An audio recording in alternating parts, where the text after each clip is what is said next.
I'm Eric, I'm 30. I live in Portland, and I work in marketing analytics. Nothing too glamorous. I sit behind screens most of the time, analyzing data, figuring out what people click on, and trying to understand why they do it. I'm not the loud guy in meetings. I'm not the type to stand out, but I notice everything. I listen more than I talk. I read people's silences better than their words.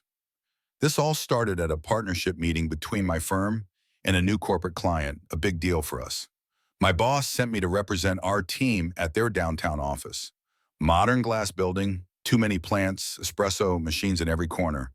I remember walking in with my laptop bag, just trying to look like I belonged. I had reviewed all the documents. I had my talking points, but I wasn't prepared for her. Melissa, she walked in 5 minutes after the meeting started. Hair pulled back, slim, gray blazer, confident posture. But there was something tired in her eyes. Not exhausted, more like hollow. I remember that. She sat directly across the table from me. Didn't say much in the first half hour, just observed, scribbled something in a notebook, sipped her coffee. I kept glancing up, not because she was beautiful, though she absolutely was, but because something about her pulled at me. She looked like someone who used to be full of life and was now just holding herself together in pieces. At the coffee break, I stepped out into the hallway near the refreshments table. A few people mingled around awkward small talk. I was pouring myself coffee when she walked up.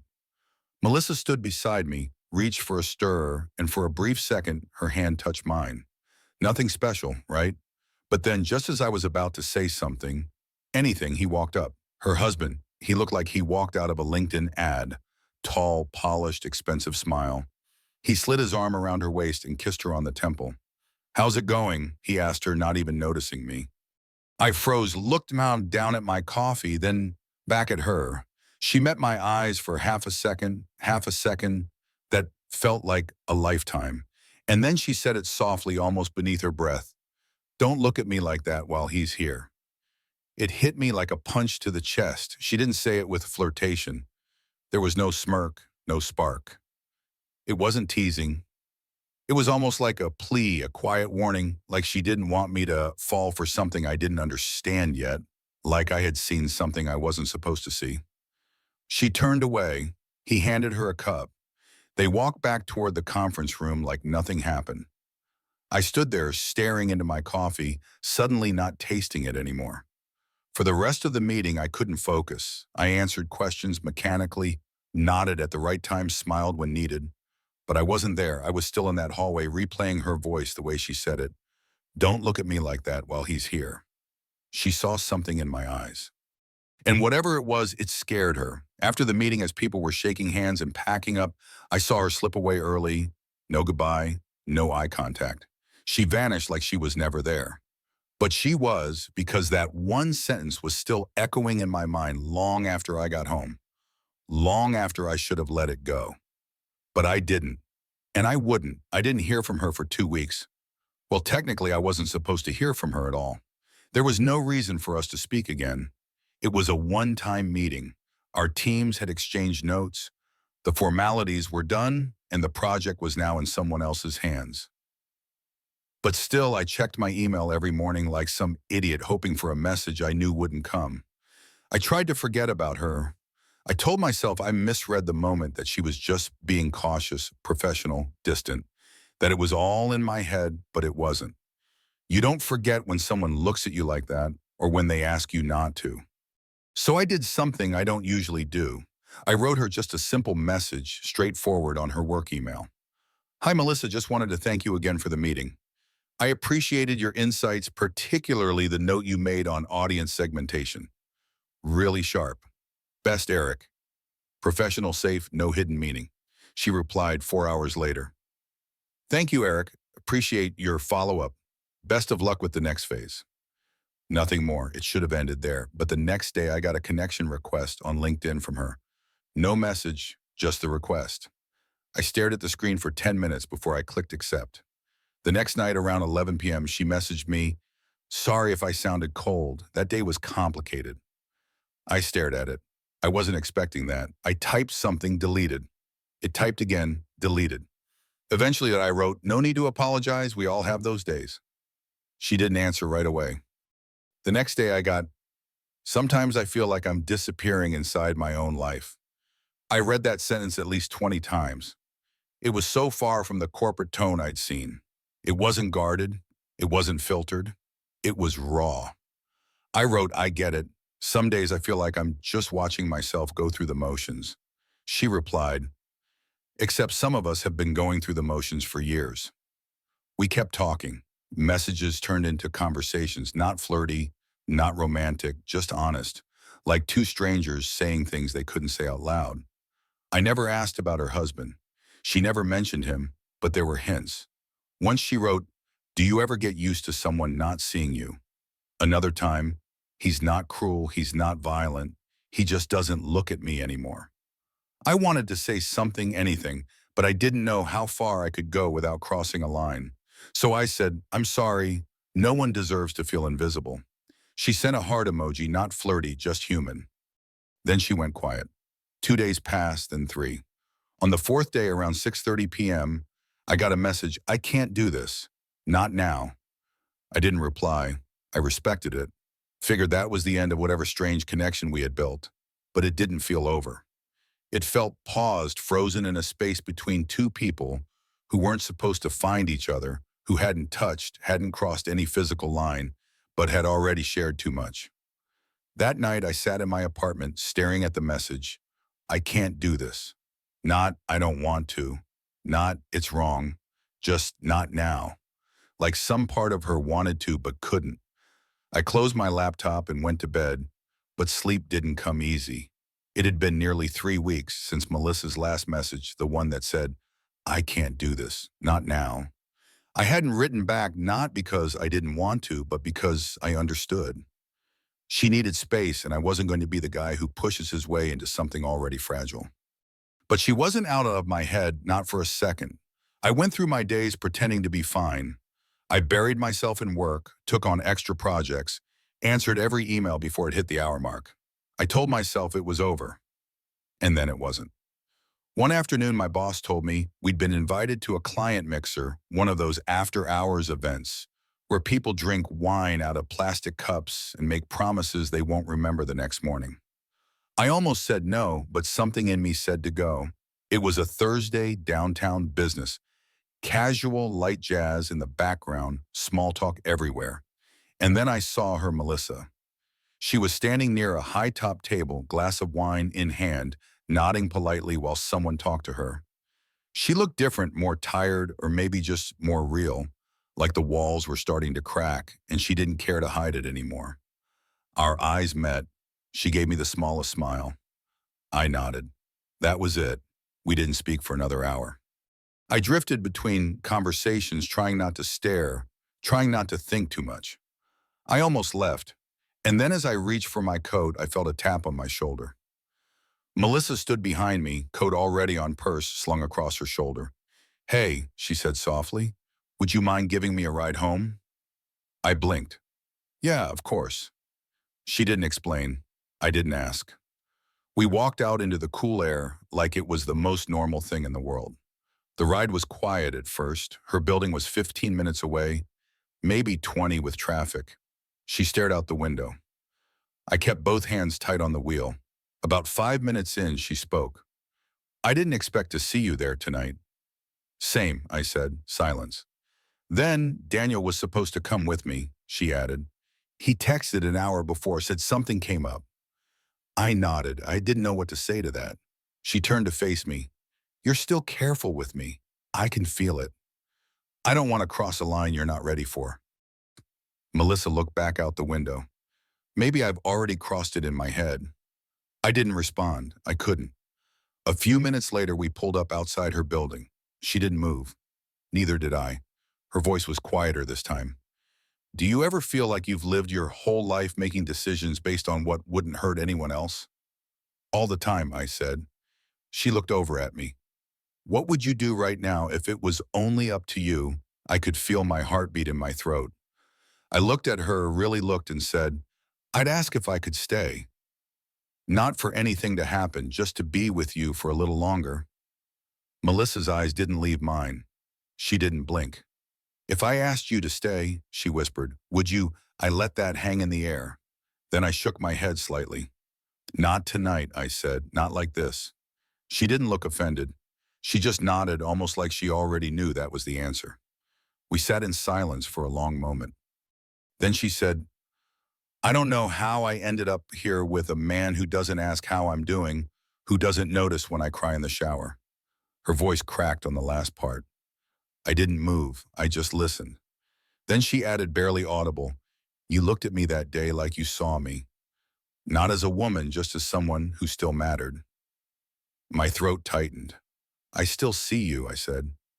Melissa reached for the door handle, paused, then looked back. Thank you for not staying. She stepped out and closed the door gently. I watched her walk into the building. She never looked back. That night, I sat in my car for a long time before driving off. The streets were quiet. The city fell asleep, but inside me, something had just woken up. The next morning, I woke up to a single message from her. I told him I'm leaving. She moved out 2 weeks later, not in a dramatic way, no tears, no shouting, no suitcases in the rain, just a quiet shift from one life to another.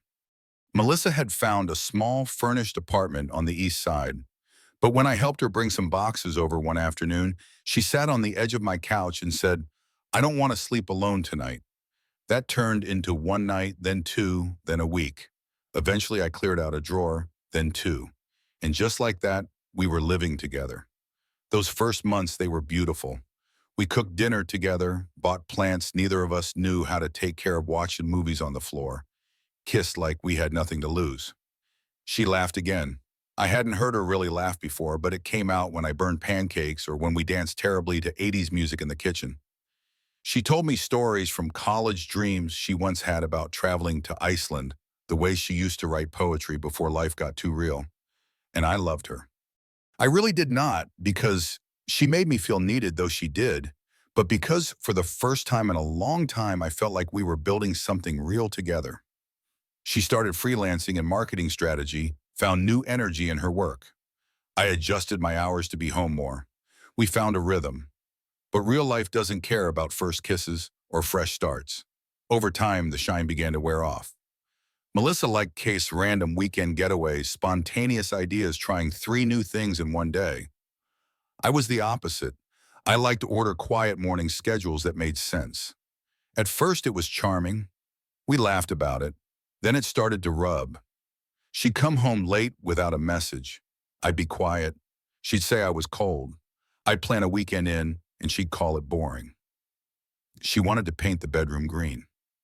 I said no, not because I cared about the color, but because I didn't feel like arguing that day. Little things, tiny fractures, but they added up. One night after a long day, we sat at the kitchen table in silence. She stared into her tea. I'm trying, she said quietly. I know, I replied. It doesn't feel like we're moving forward anymore, she whispered. We're surviving, I said. That counts for something. She looked at me, eyes tired. That's what I did in my last relationship, just survived. I didn't know what to say because she wasn't wrong. That night we slept on opposite sides of the bed. I heard her crying softly into her pillow. I didn't reach for her. A few weeks later during dinner, she said it directly. Maybe I jumped too quickly. I put my fork down. You mean into this? She nodded. I needed to get out. And you, yeah, she paused. You were safety, warmth, a place to land.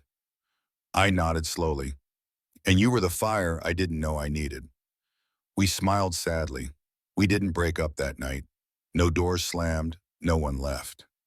We just sat with it, the quiet truth of two people who fought hard to be together, and were now realizing it might not be enough. There were still good days, coffee, in bed, shared jokes, but the space between those moments grew longer. We talked less, fought softly, not loudly, the kind of arguments where neither side really wanted to win. Eventually, she went to visit her sister for a few days. When she returned, her bag stayed packed longer than usual. We both felt it. And one morning over breakfast, she said, I don't regret choosing you, but I think we've reached the part where we stop pretending this is still working. I didn't argue. I just asked, are you okay? She smiled through tears. I think I will be. And the truth was, I would be too. The morning we finally decided it wasn't dramatic, no yelling, no tears spilling onto the floor, just quiet like the air itself knew what we were about to say. Melissa was sitting on the edge of the couch wearing the old gray sweater I loved. She looked at me the way you look at someone you've walked through fire with tired grateful, but knowing the road together is ending. We've been avoiding this talk for weeks, she said softly. Every time it almost came up, one of us would crack a joke or change the subject.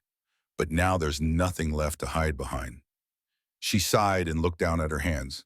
We fought so hard to get here, she said, to be together, and now it feels like we're just holding on to an idea of what we wanted this to be.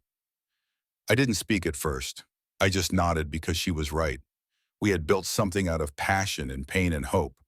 But passion fades, pain heals, hope shifts, and love, real love, can't survive on memories of the beginning. Melissa, I said finally, my voice quieter than I expected, you weren't a mistake. Not for a single day. She smiled faintly. You weren't either. You gave me my life back. I was drowning before I met you. I didn't even realize how much of myself I had lost. I reached for her hand. She let me hold it. And you, I said, you made me believe I could love someone completely without needing a reason. I don't regret a single thing, not even the hard parts. We sat there for a long moment, not saying anything, just letting it all sink in. The apartment filled with quiet our photos on the wall, the plant she insisted we buy, even though we both forgot to water it, the coffee cup still on the table from breakfast. Finally, she said, I think I need to go, not because of you, but because I need to find out who I am when I'm not someone's wife or someone's girlfriend. Just me. I nodded. And I need to figure out who I am when I'm not trying to fix someone. I can't keep being the guy who saves people, Melissa. I want to be the guy who builds something with someone who's already whole. There was no anger in her eyes, only understanding, a strange, quiet peace. We spent the rest of the day packing up her things, no rush, no tension. She took her favorite books, a few clothes, and left the sweater on the couch for me. Keep it, she said with a small laugh. You look better in it anyway. When we were done, we stood in the doorway looking at each other like we were trying to memorize everything, in the curve of a smile, the softness of a touch, and the way it all once felt like forever. Thank you, she whispered. For what? I asked. For seeing me, Mom. For being there when I couldn't see myself. I swallowed hard. Thank you for showing me what I want, even if it's not us. She leaned in and hugged me. It wasn't a desperate hug, but a final one, warm, long, and full of every unspoken word we'd ever left between us. And then she was gone. The weeks after felt strange. The apartment was too quiet. The plants died. Her laughter didn't echo down the hall anymore. But I wasn't broken. I wasn't angry. I just understood. We had been the right people at the wrong time for just long enough to help each other find the missing pieces. And sometimes that's all love is meant to be. A few months later, I started rebuilding my life.